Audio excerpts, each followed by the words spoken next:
All right, last week we tackled Matthew 24. We got about halfway through, so we're going to read and come up to where we quit a little bit, and we'll make a couple of assertions so that we are on the same page, and then we'll proceed further. As I introduced this, I noted for you the fact that I take a little different view than most commentators and most thinkers on this passage. I am going to continue to do so. You, of course, are welcome to disagree, but I'm the teacher, so I'm going to go the way I want to go. But the passage is interesting. Of all the passages we've been dealing with, it's one of the most not only intricate, but very interesting passage about the destruction of the city of Jerusalem. Because of certain verses, and we're going to note them again tonight as we go through this, I have become convinced that the whole chapter is about the destruction of Jerusalem. And that everything contained in here is about that event as well. Most of the world in their commentaries try to put a lot of these events on the return of Jesus. Now, where it may be true that some of what occurs at the return of Jesus is seen in this description, I do not believe this description has anything necessarily to do with his return.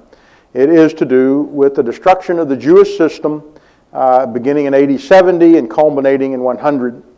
And of course we recognize also, and we're going to see it again, that really began when the kingdom was established, and that is of course at the death, burial, and resurrection and ascension, and then the establishment of the church in Acts chapter 2 on the day of Pentecost. And this is reflected on within the passage as well. We'll take another little note at that as we go a little bit further in our study.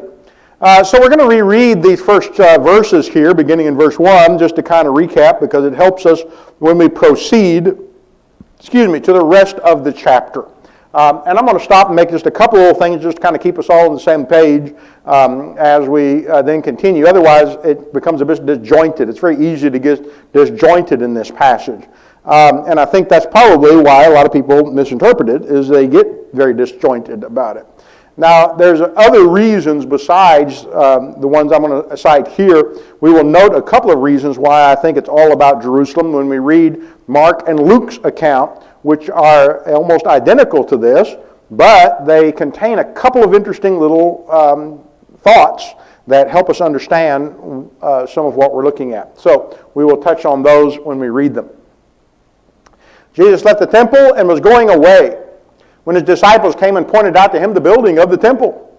But he answered them, "You see all these things, do you not? Truly I say to you, there will not be left here one stone upon another that will not be thrown down." As he sat on the Mount of Olives, the disciples came to him privately, saying, "Tell us, when will these things be, and what will be the sign of your coming and of the close of the age?" And Jesus answered them, "See that no one leads you astray." As he sat on the Mount of Olives, the disciples came to him privately saying, and we noted there were three things that they stated. Tell us, when will these things be, referring to the destruction of the temple that they were looking at. What will be the sign of your coming, which many interpret to think as a question about him returning again. I assert that it probably is not the case, even though they may have had that in their mind to some small extent. And the close of the age, and the question was which age, and of course we're talking about the Mosaical age, not the Christian age, and most commentators say it's the Christian age.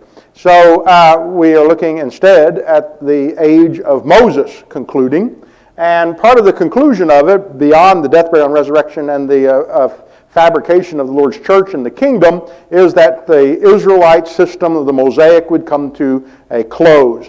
And it does firmly on the AD 70 when Jerusalem is destroyed. And Jesus answered them, "See that no one leads you astray," so he warns them. 5.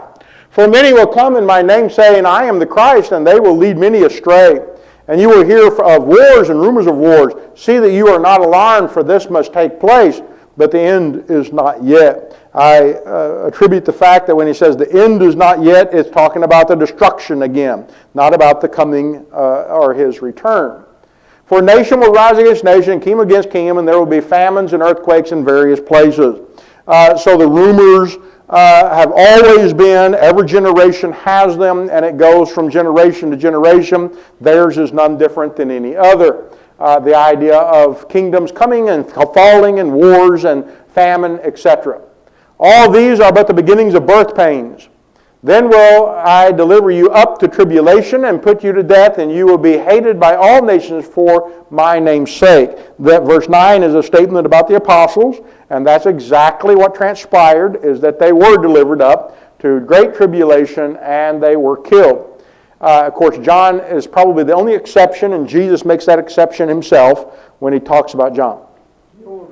His use of the personal pronoun you, he's addressing the apostles, right, and not someone else. Right, and that's important as well, and that's a good point. We see this a couple of times in our writing where he uses the past tense, or in this case, he uses the personal pronoun, which offers the idea that it's them, it's not us in some way or another, or any future generation.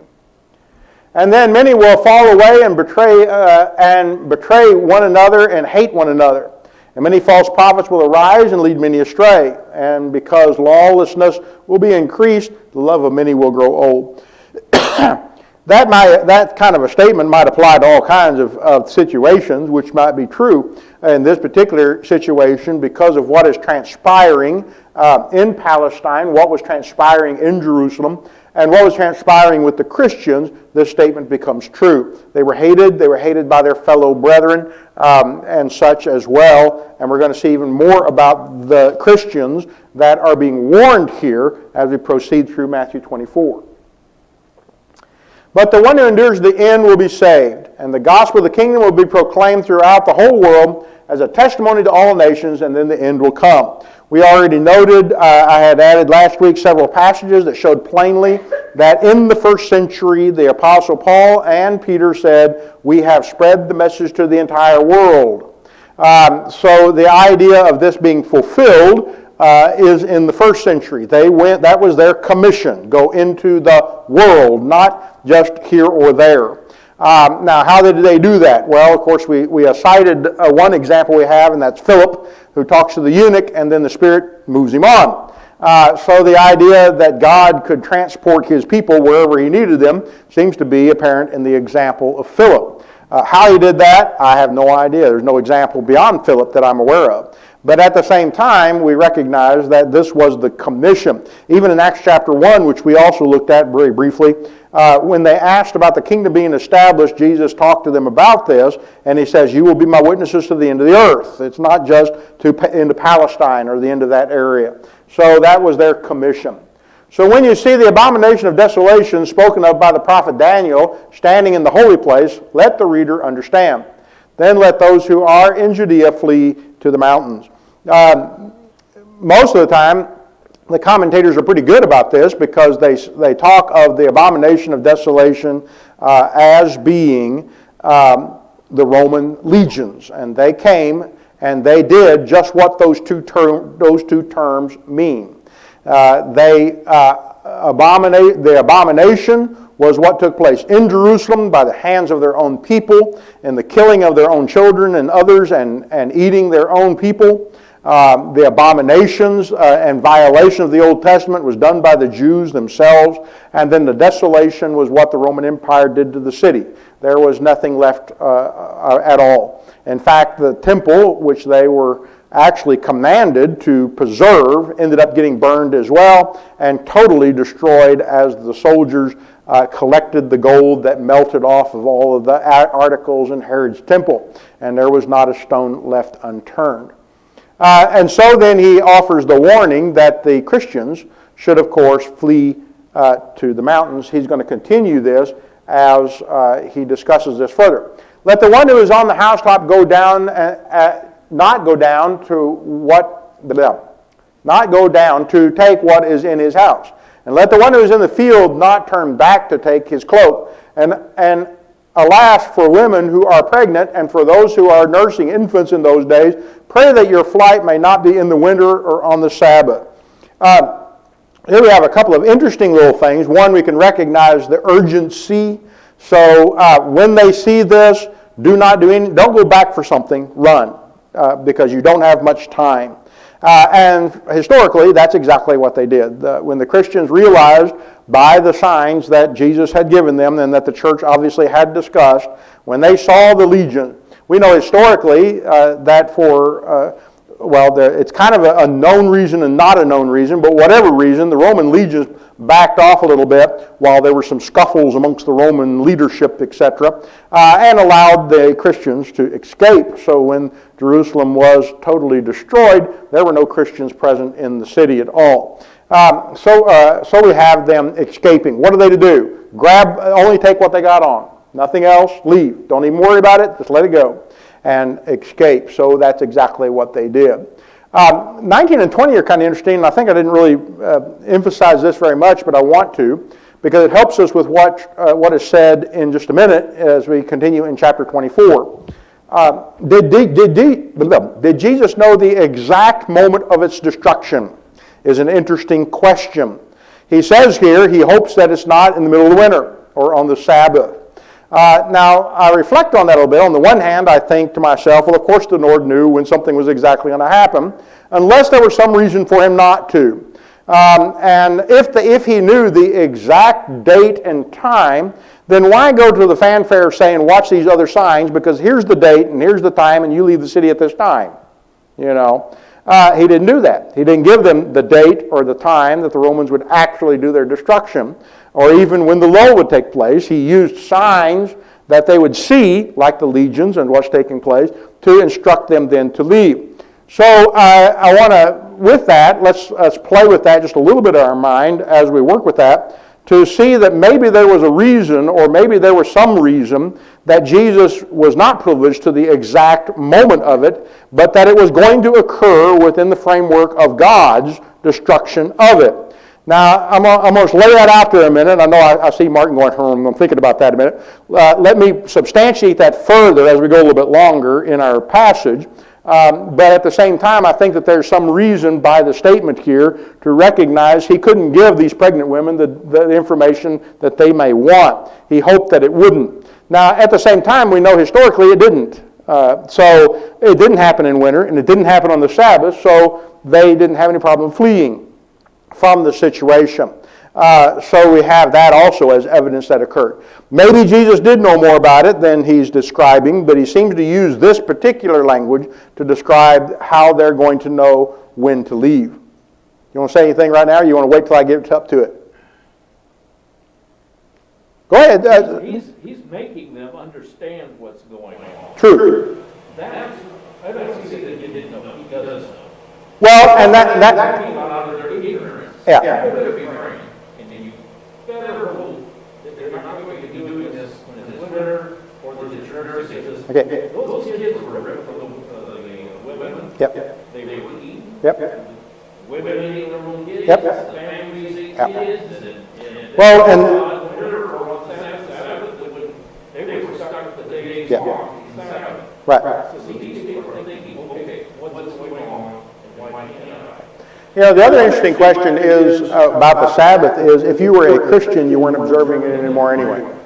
So, because under the church Christian system, there is no such thing. So it's a curiosity as far as the idea of what is exactly transpiring and saying this to them to that extent. May it be that someone tried to prevent them from leaving if it was the Sabbath, even though they didn't observe the Sabbath. That might be part of it. Or because they are Jewish. Mm-hmm.